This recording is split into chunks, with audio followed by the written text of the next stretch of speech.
વેદ વ્યાસ પૂર્ણિમામાં ઉપસ્થિત ગુરુવંદના કાર્યક્રમમાં તમામ ગુરુજનો અને સંસ્કૃતમાં જેને છાત્ર કહેવાય એવા વિદ્યાર્થી ભાઈઓ બહેનો, આ ભારત દેશ છે. શિક્ષણ પ્રણાલી ગુરુ શિષ્ય પરંપરાથી શરૂ થઈ અને જુદા જુદા સ્વરૂપે અત્યારે શાળા સુધી પહોંચી. આપણા જીવનમાં ગુરુનું શું કામ મહત્વ? તમે પૃથ્વી પર જે કાંઈ ચાલો છો, વિજ્ઞાન જેને ગુરુત્વાકર્ષણ બળનો નિયમ કહે છે એટલે પૃથ્વી પર આપણે ચાલી શકીએ છીએ, એમ આધ્યાત્મિક વિકાસની અંદર જો તમારે યાત્રા કરવી હોય તો ગુરુની જરૂર પડશે.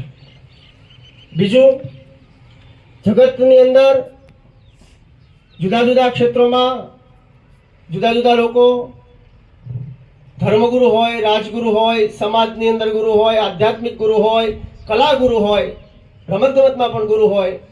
શું કામ એવું હોય? કારણ ગુરુ એક એવું વ્યક્તિત્વ છે કે હંમેશા પોતે બીજાને, પોતાના વિદ્યાર્થીને આગળ કઈ રીતે આવે એવી મનોમન પ્રાર્થના કરતા હોય. શ્લોક આપણે બોલીએ છીએ, ગુરુ બ્રહ્મા ગુરુ વિષ્ણુ ગુરુદેવ મહેશ્વર, એનો એક ભાવાર્થ કહી મારી વાણીને વિરામ આપીએ. ગુરુ બ્રહ્મા એટલે શું? ગુરુ બ્રહ્મા એટલે શું? બ્રહ્મા એટલે સર્જન કરવું. આ પૃથ્વી ઉપર જે જે વસ્તુનું સર્જન થયેલું છે એ બધા આપણા માટે ગુરુ છે.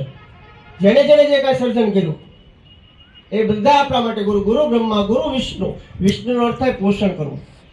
આપણી માતા જન્મ આપે છે અને એ પણ ગુરુ છે, પિતા પોષણ આપે છે એટલે એ પણ ગુરુ છે. અને આ જે ગુરુજનો તમને અભ્યાસ કરાવે છે, જો બરોબર ધ્યાન રાખજો, ગુરુ કૃપા બિના ના हिले એકી અનુ.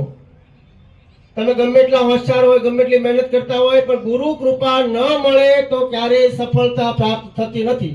3 શિષ્યો છે આપણી પાસે, એકલવ્ય છે, કર્ણ છે અને અર્જુન છે. સફળતા કોને મળી? અર્જુનને મળી. શું કામ? ગુરુ કૃપા. તમને એક જ ઉદાહરણ આપું. જુનાગઢની અંદર જેનું નામે કોલેજ છે, બાઉદીન કોલેજ, એનું નામ બાવલો હતો. પોતે પોતાની બેન પોતે સતત લાકડા વીણતા હતા, મજૂરી કરતા હતા.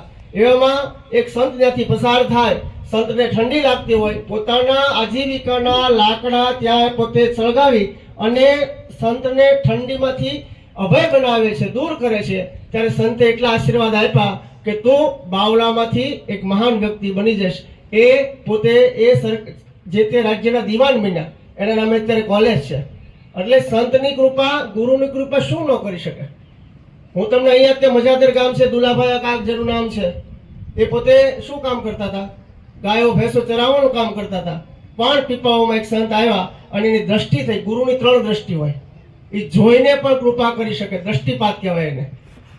જે લોકો વિજ્ઞાન ભણ્યા છે એને ખબર છે કેટલા પશુ પંખી એવા છે કે જે માત્ર ને માત્ર પોતાના ઈંડા પર દ્રષ્ટિ આપે અને પોતાના બાળકને જન્મ આપે છે. એવા વિજ્ઞાનની અંદર કેટલા બધા પશુ પંખીઓ છે.